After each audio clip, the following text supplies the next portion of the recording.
All right. Well, good morning. I want to welcome everybody formally to the Coffee and Commerce event today. This will be fairly informal, so we're going to keep it loose and have a great panel. We're going to go down and just introduce ourselves, but real briefly, just for those that don't know me, I'm Jake Walters. I'm the EDC president this year. Also city planner in Watford, and been a resident for a very long time and enjoy every minute of Watford City. So looking forward to this conversation. We'll start with you, Keith, if you don't mind. Keith Olson, Director for the Small Business Development Center, Wilson State College. Been in this position for 24 years. Nathan Burbach, dentist at Legendary Smiles, part owner along with Dr. Monty. Been in Watford, started here in 2019. And yeah. Chelsea Bulzomi, practice manager at Legendary Smiles. Grew up here in Watford, one of the rare. And then moved away for 12 years, and we've been back for 11 years now, I think. Monty Bulzomi, I'm also a dentist and part owner at Legendary Smiles. Been here 11 years, we think. Originally from Carrington, North Dakota. Nice, always nice to see spouses on the same page. So just roughly today, we're gonna have about a 30-minute discussion here, and then we'll open up to around the room. Megan will kind of walk around, hand out the mic. We'll talk about some deeper issues if you guys have any, or any specific questions for this panel. And then we'll just kind of mingle afterwards. So, well, we'll start with the hardline questions. Why dentistry and why Watford City? I suppose it's to both of you, but let's start with Nate, if you don't mind. Sure. So yeah, for dentistry for me, kind of started my interest back in high school. I grew up in Minot, North Dakota. When I think back on what got me interested in dentistry, there was a course in high school that we took, and it was just like a career assessment. Like, what do you think you would like? What would you be good at?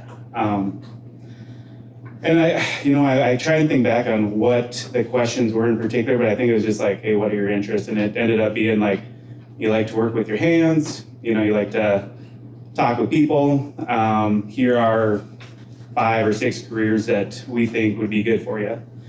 And so from there, I had a teammate on my hockey team in high school whose dad was a dentist up in Minot, and I go, hey, high school, as they said, you might be good at being a dentist, go check it out. Shadowed him for about a week, and was like, man, I kind of like this. And he was kind of my mentor throughout high school. Went back to him during the summers, a week here, a week there. And from there, I went to college at UND, kind of going back to growing up. My dad worked in the trades, and he was always like, you're not doing the trades. I'm gone weeks, full weeks at a time. He goes, you're going to college, you're doing something different. And so that kind of motivated me to do something different as well. Went to UND, was like pre-dentistry from day one, and just kind of kept that path, shadowing different dentists out in Grand Forks, doing mission trips in Honduras and Guatemala. Kind of was my first experience with like real hands-on dentistry and seeing the impact that what we do can provide for people. And that's kind of at a very extreme level when you're going to countries like that and doing it. But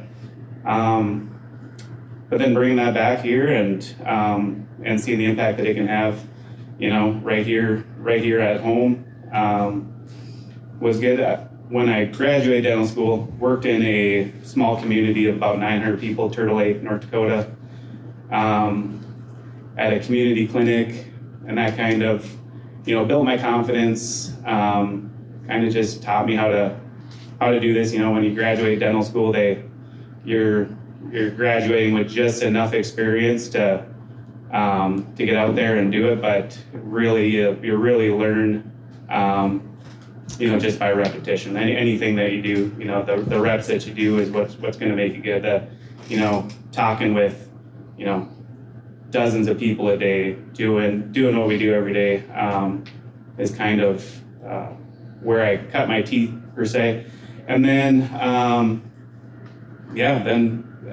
as we'll kind of probably get into, Dr. Monty and I, we went to the same dental school together. He was at UND the same time I was back here in North Dakota.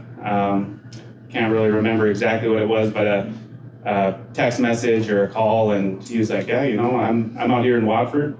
We're really busy. What do you think about coming out here? And came and spent some time out here and enjoyed it. And that kind of relationship and our practice has been growing ever since. So I hope I answered the question kind of, but yeah, I really love the practice that we built here, the patients that we see, the work that we do.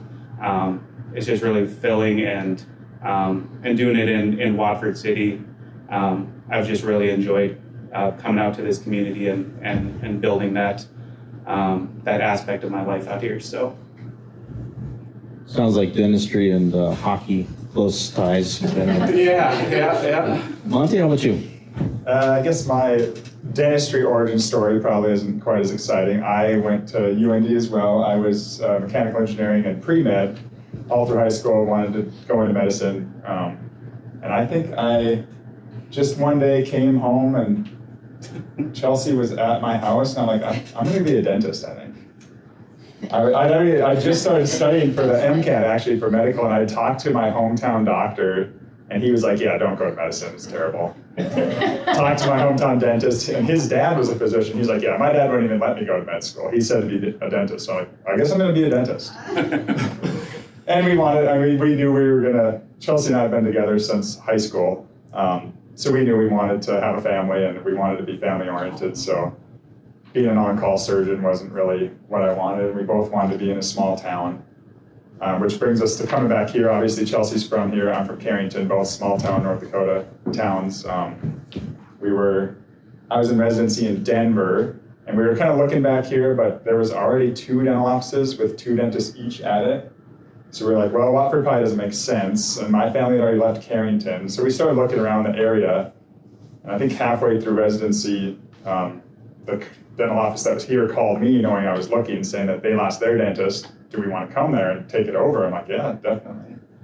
So it kind of just worked out where we knew we wanted to be back in North Dakota in a small town to raise a family. We lived in Minneapolis and Denver for a while and had fun in the big city, but didn't want to stay there forever.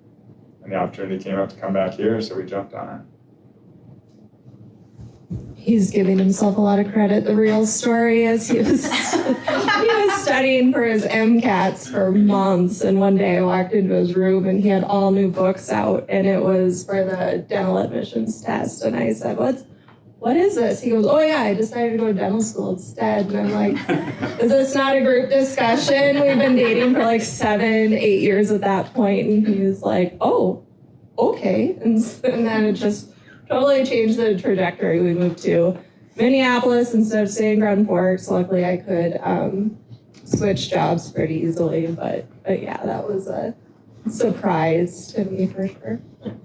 Well, change is always fun. I know that technology changes for you guys quite a bit. Just real briefly, are there any new technologies coming up? Anything you're super excited about? Anything I'm easily impressed, admittedly, but when you take something the size of a pencil and whisk it around your mouth and you get a 3D scan of your teeth, it's pretty impressive technology these days. Anything on the horizon or anything you're looking at as a business? Yeah, like you're talking about, digital scanning is a big one. It's kind of becoming pretty much the norm. 3D x-rays are also kind of becoming the standard of care. 3D printing is a big one that's coming up. A lot of it was milling in the past, like taking a block and reducing it down. Now a lot of things are being 3D printed instead. As the materials get better, 3D printing makes more sense than taking away and milling. AI, obviously, everywhere is becoming bigger. That's starting to go into dentistry as far as reading x-rays and taking notes and scheduling patients. It's starting to move in. That's a little bit slower. That's probably the next realm of technology would be the AI interface and the materials. And I think too, and I hope that it's true that becoming more preventative based dentistry rather than like reactive based. Everybody goes in when they got a toothache and and gets it fixed or get them out of pain. But there are some materials and things that we can do to, let's say on an x-ray we see, hey, we're starting to see these little spots that may develop into cavities. What can we do to slow the progress of those cavities or something like that. So more of like a preventative focus type of approach to dentistry as new materials, new things come out, might be something in the future as well.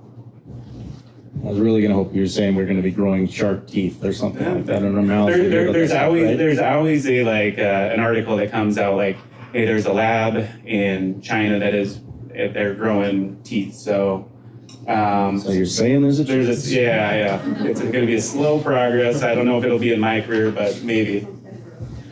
So dentistry, set on that course, tooling around for where to land for a business. Why S&S Motors? Why on Main Street? Chelsea, if you want to kind of talk about that, and then maybe just kind of naturally go into the build out for that project. Yeah, I don't know if any of you remember our old office. It was in the gray building up by the courthouse. 3 operatories, needed a lot of work done. It was the same office that I had grown up going to. All carpet from the 80s.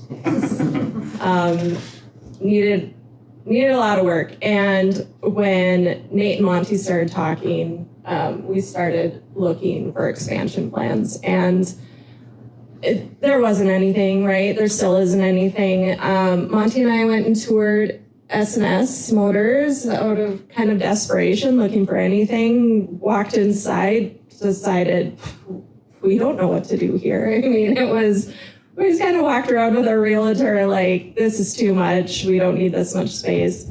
Left. And I think it was just a couple weeks later, we were chit-chatting with Heidi from Icon Architects, and she said, well, we had been trying to get into 360 North Main, the building right across from us, for a really long time. And we weren't having any luck hearing back from them. The price kept changing. It was dragging out way too long because, Nate was getting anxious to come over here. And Heidi told us that they had also been looking at 360 North Main, decided it wasn't going to work out. They were also having trouble. And she said, would you guys ever consider going into S&S? And we kind of laughed and said, that's too much for us. We don't even know where to start. And she's like, well, luckily I'm an architect and I do know where to start. So we ended up partnering with them really early on. There was a third business that was going to come in and we were all going to be owner occupied. And then that business, very last minute, just found a different space. And so they dropped out and we were kind of in a standstill looking for something else. And again, we were getting anxious to get out of our space and get into something bigger. And so we picked up those shares. We decided to, take more ownership in the building and then just figure it out down the road. And it's all worked out really well. We have 3 owners in the S&S on Main space, which not a clever name to go from S&S Motors to S&S on Main, but that was, you never think that these business names are really going to matter, but we decided to plunge forward. We Legendary Smiles took 51% of the occupancy space. That helped us with some owner financing things. Icon Architects took, I think it's like 14%, and that's about the percentage of ownership that their affiliate company had. And then we kind of had this empty space and we weren't sure what we were going to do with it. And then Solar Ride contacted us. And my big thing with, we could have built a new building, probably would have made a lot more sense once we got into construction and things, dealing with that old of a building. But it was just really sad to see this old historic building on Main Street just kind of dilapidating. And so when Solar Ride called us, we were just really excited to put some vibrancy on that side of Main Street. And, I don't necessarily think a dental office needs to be on Main Street, but we were kind of out of options. And so I was just excited for something new and vibrant to come to that end of Main. And so it was, we built the space for that, and we all, you know, it worked really well for a lot of years, but, and then we, you know, obviously Slow Ride decided to close down. I think you can still find some of the recipes at some of the restaurants in town. But then that was when we decided that we needed more space. I think at the time Kaylee was planning on coming back, our newest hygienist, and we were just kind of stuck. Should we leave it as is, or should we take more space? And we decided to take over the kitchen. We didn't touch it for a year. But yeah, we took over the kitchen space, and then we leased out the old Slow Ride dining area.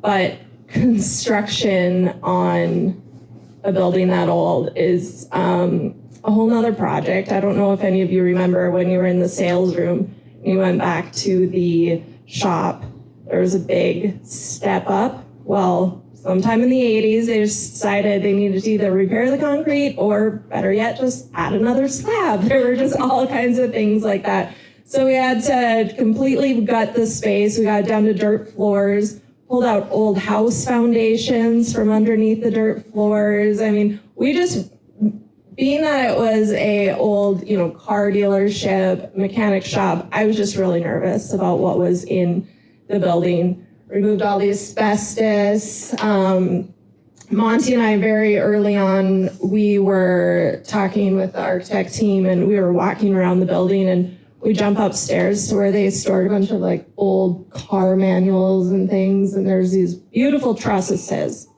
And the plan showed to just put a low drop ceiling in, and we just kind of stared at each other, and we're like, these are gorgeous. These are beautiful. And so we went back to the drawing board. Architect firm probably wasn't very happy with us at that stage of the game, but we, you know, then decided to remove the false ceiling that was there, the attic that was there, and expose all the beams, the old trusses, things like that. So it was quite a project, and then the project never really seems to stop, because now, we've been in there for 6 years.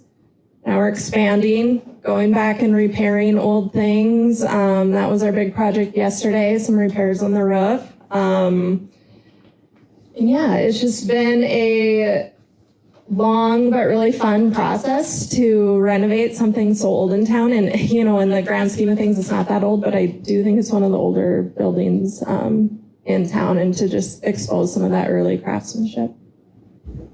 Well, for sake of time a little bit, I'm going to skip around just a tad, but maybe when Keith is done, and the next stop that we're going to jump to Keith, when you guys circle back around, maybe Chelsea, you can talk a little bit about the corporate structure, because I know a lot of local and family businesses struggle with which direction to go on that. But Keith, you know, this is a business that's growing, looking to expand. Is this a trend that you're seeing as far as having to build out existing spaces? Maybe just talk a little bit about what you do for communities like ours, but also in terms of the small business growth pattern.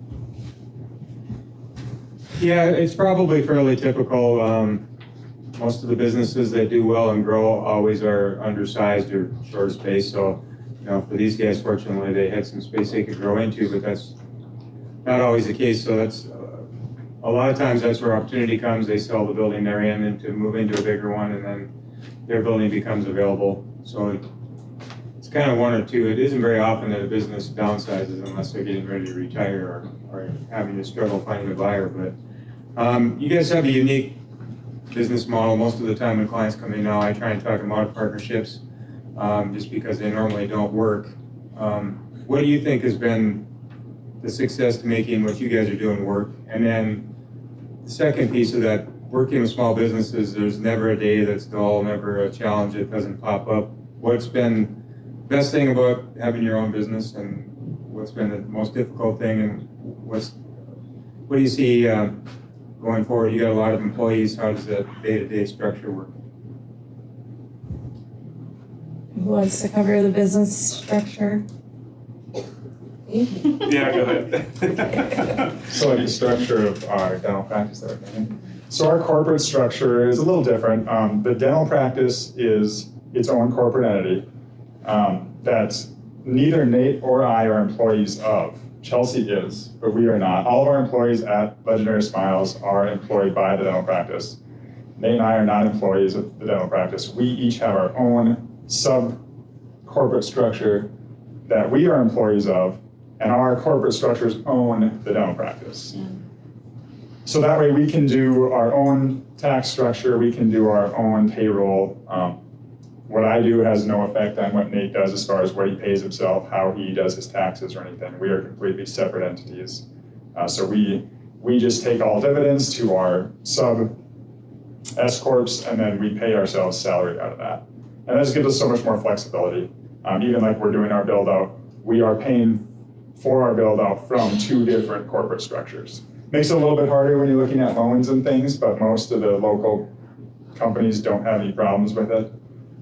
But that just allows us to take taxes at different speeds depending on what we're doing in our own lives. Yeah, and it offers more flexibility with, like Monty said, with taxes. If Nate wants to do 5 CE courses in 1 year, he has the flexibility to do that, and it doesn't affect the partnership profits at all. If one of these guys wants to fly all their patients to a hunting lodge or something like that, it wouldn't affect the other partner. I'm a patient, just. Yeah.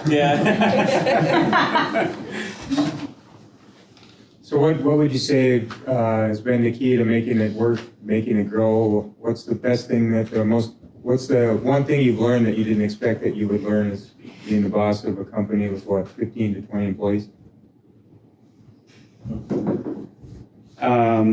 So like going back to the partnership, and yeah, you hear that a lot, even within like the dental community, is that that partnerships, like Keith said, stay away from them because they can be messy if things go wrong. And so like when I came out here, I was working with as an associate. So I was Dr. Monty, he was the owner. I was the employee. I didn't have any ownership for 5 years. So I was able to just be an employee, see how he conducts his business, get a feel for the practice. And so I think after, the 4 or 5 years that I was working here, that I was able to get a pretty good feel of Monty, of Chelsea, of, who I was going to be getting in business with for the long term, and felt really comfortable with my decision after that time. So, and it's just, working in dentistry, a lot of dentists, they're working by themselves. It can be, kind of a lonely profession at times if you are working by yourself. So having somebody that I can bounce ideas off, have questions about patients, I find a lot of value and benefit in being able to do that. When you were talking about having a practice now with, what is our employee number? We're currently at 19. Oh, no kidding. Wow. Okay. That's something that I'm still growing myself and trying to become a better leader. It's something that doesn't come supernatural to me, so trying to improve that every day.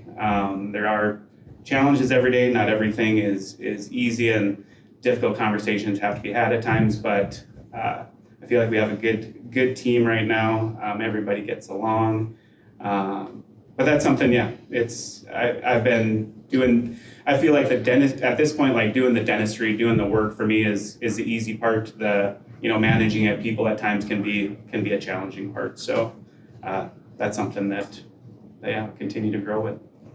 And one way that our corporate structure also helps with future flexibility is, and a big reason why a lot of dentists are doing this right now is it's easier then to add on future partners. So when they have to create their own S Corp or PLLC or however they decide to do that, then they can just buy into the partnership. But just cause it. Monty always envisioned a 3-doctor practice, and we didn't know if we would ever get there or not, but that's why it's not Bulzomi Family Dental or, something along those lines. We wanted something flexible enough for future partners, and this structure also allows for that too. And I guess another thing with I'll just go real quick with the partnership, and we worked with a company out of Dallas, Texas, to kind of form our corporate structure. They've done this, formed partnerships with different dental offices all over the country for, many decades. So I feel like, working with or partnering with them, somebody who had done it a lot, made the transition fairly easy.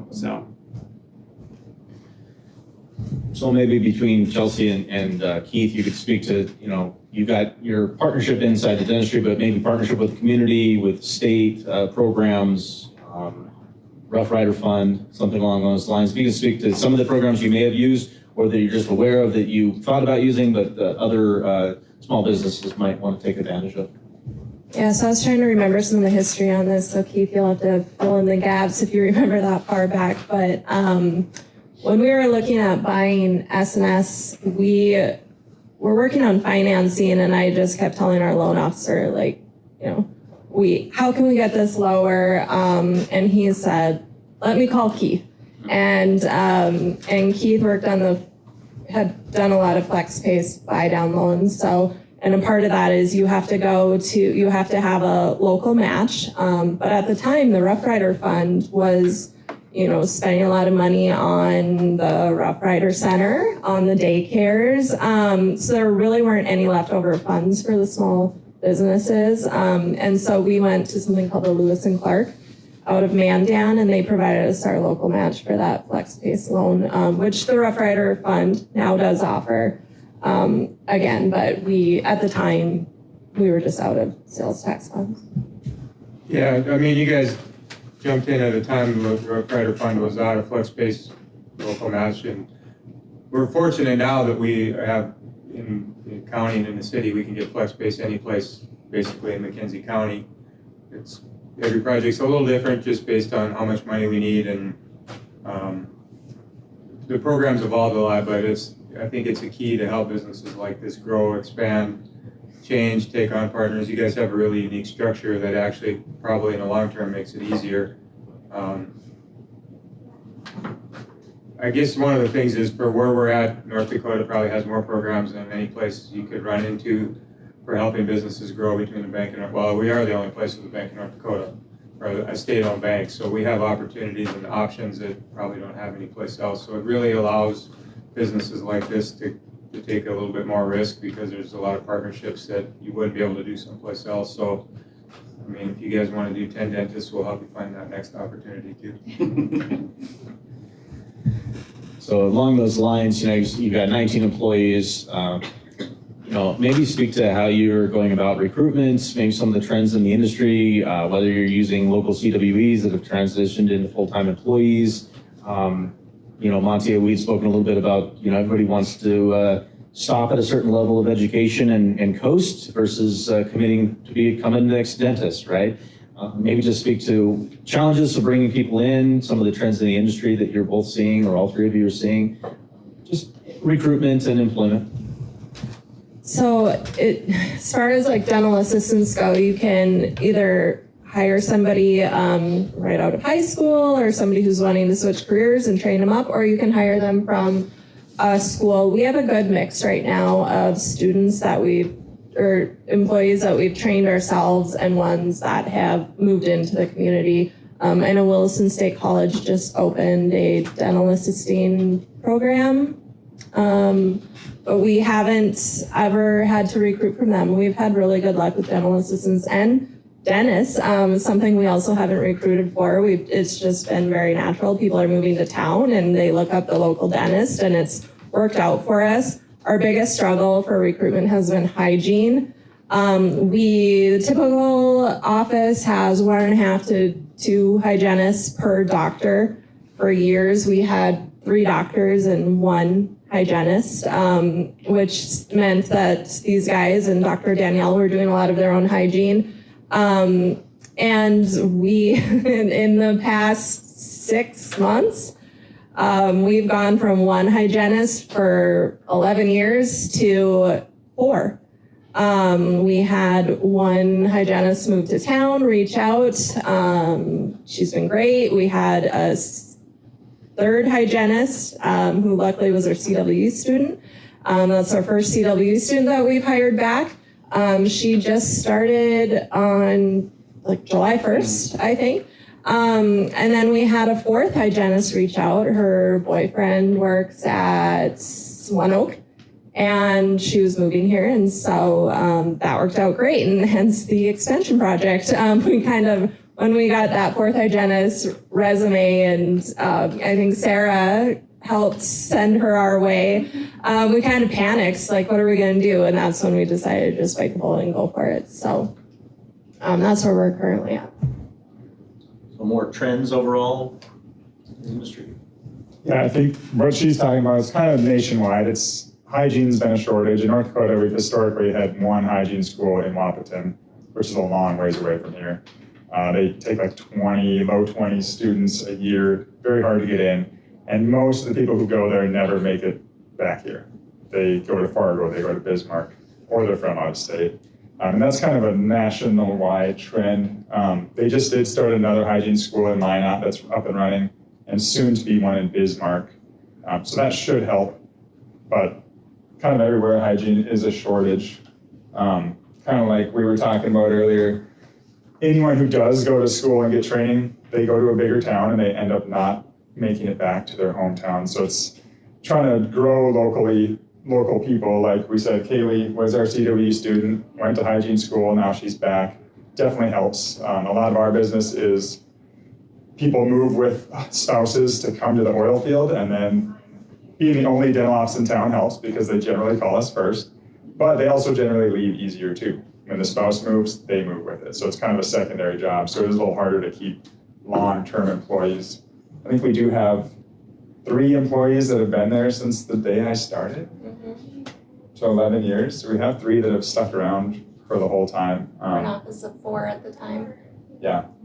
But yeah, nationwide, definitely the trends are moving to, there's less hygiene. Some states are they're giving dental assistants more leeway, allowing them to do more things that a hygienist would generally do, and almost just kind of skipping over hygiene because they just can't fill that void. They're building more dental schools, but they can't keep up with retirement. And same kind of thing, dentists, there's enough of them, they just all tend to be in the more urban areas and don't want to go up to the rural areas. So it's more just a distribution thing there than anything else. Yeah, we'll talk to our friends in Minneapolis and Seattle and Denver, and they'll ask us like our advertising strategies because they know we're busy, and we just tell them we don't necessarily advertise. We like to put our advertising dollars into local kids programs, things like that, partner with the hockey club or the Parks and Rec, or any organization like that where we can like sponsor an event. We would rather do that than do any advertising. We also don't accept any patients out of the county right now. We decided that years ago, but we were just so full, and we decided we were here to serve our local community. And so we started denying patients from Williston, Minot. I mean, we were getting calls from a couple hours away. So we decided to just kind of close our borders and only accept patients from within the county. Williston, they have great dentists that we work with. It was easy to tell potential patients calling in from Williston that we wouldn't accept them, but we could give them a list of recommendations. Wonderful. Well, before we open it up to the rest of the room, in case anybody has any burning questions, I guess I'd ask the panel if there's anything we didn't get to today that you're dying to tell the group. Anything at all? Anything personal? Any relevant or revelations? No? Okay. Well, we'll open it up to the group. If anybody has any questions, Megan will walk around and hand this mic over if you have anything. If not, I've got a few follow-ups. Anybody have any questions? Because I look around, there's lots of entrepreneurs in here too. And you kind of touched on it, Nathan. How would you say you guys kind of juggle the balance between being the owner but also doing the work every day and stuff? And what's that time or balance or harmony look like when I've got to talk to employees, but I got to run the business, and now I got to go see this patient? I guess what's the hard part, or how do you make it easier for you? What's that look like? It basically looks like just constantly doing something. Neither of us take a lunch break. We basically are just there from 8 to 7:30 to 5:30 and just kind of roll through it all and try to give a little bit of time to each. We're generally not open Fridays, but a lot of Fridays you'll find both of us there just kind of catching up on the business type work, because we do have a lot of patients to see and you can only get so much done kind of in between them. And then there's both of us, and then we have Chelsea as well. I mean, she takes up a lot of the business load so that we don't have to. But between the three of us, we'll meet occasionally and just go through things we need to catch up on. When we meet, I kind of rapid fire questions at these guys, or I send them long text messages, and then I try email because, I mean, they don't look at their phone or their computer during the day. Yeah, I would say that that's something that we're always talking about improving. Taking the time to have monthly meetings with our staff, or once a week where we block off the first hour of the day where we're just having a morning meeting, going over things in the office that we can improve or that we want to work on that week. Are all things that we're good at in spurts. Like we'll do it good for a few months and then we'll let it slip. And so I think that that's something that we can improve on, is just the consistency that we're communicating with our staff and having that structure where, hey, this is, if you have a concern, this is the proper channels to address that with our staff. So I would say that's something that we've talked about, even within the last several months, that hey, we need to improve that with growing staff. It's just when you have only 5 or 6 people in the office, it's easy to just pull somebody aside and talk with them and see what's going on in their life or what their issues are. But now with the growing staff, I mean, that's just something that we're going to need to have better systems in place to make sure that staff is healthy, happy, help with staff retention and all that. So that's what I would say about that. Yeah. I'd say making sure you're keeping your employees happy, so those long-term employees are sticking around. We've had employees with us from day one. That definitely helps manage things in the office because they know these guys so well. But as an entrepreneur, you have to know every job in the business. As a dentist, you're still picking up the phone, you're assisting each other sometimes. I mean, you just have to be ready to do absolutely anything in the office. I was doing some plumbing yesterday. Thank you. Who else has some questions? All right, well, I've got a follow-up. I just, there we go. It's like super simple, but like, what is the basic difference? Like, what's the hygienist? Like, I just want to know what that is. What does a hygienist do? And then like, what's the difference between the hygienist and then actually being a doctor in it? So hygienist is going to be the individual in our office that is going to be seeing you every 6 months for your routine cleaning. And so like education-wise, for hygiene, you go and you have to take some generals and then apply for hygiene school. So it's usually a 3 to 4 year program for hygiene. For a dentist, it's going to be your 4-year undergrad and then 4 years of dental school. But as of right now, and it's different state by state, a hygienist, that's their sole is going to be, or sole responsibility is going to be to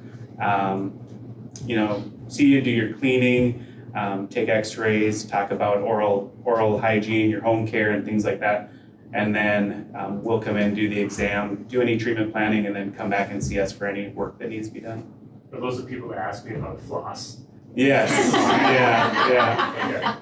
Josh, your gums are bleeding extra today. You might want to pick up the floss a little more. Who else flosses manically the first, like the 3 days leading up to your appointment? Yeah. Just me? Yeah, I'm sure. Just me. Well, just in our last minute, and feel free to elaborate on this one as you answer, I figured I'd start a fight. DDS or MD, who has the worst handwriting? I don't know, this guy. I can't read any of Monty's stuff. Yeah, I mean, I have bad handwriting, but I would say generally, most dentists have pretty decent handwriting. I get told I got great handwriting, so. MDs are worse. It's We a lot hear of artistry and hand skills in dentistry. I have terrible handwriting because I can't write in cursive, and I try to write really fast, but generally, I think dentistry is better than MD. Yeah. We'll just leave it at that. Dentistry is better than MD. All right, well, I want to thank the panel and everyone who attended today. We'll wrap up this portion in about 2 minutes, so grab a coffee or a drink. We'll go ahead and start with Megan's walk around. Go ahead and mill around for a little while. Everybody could give a nice round of applause for our panel. Thank you all very much for coming today.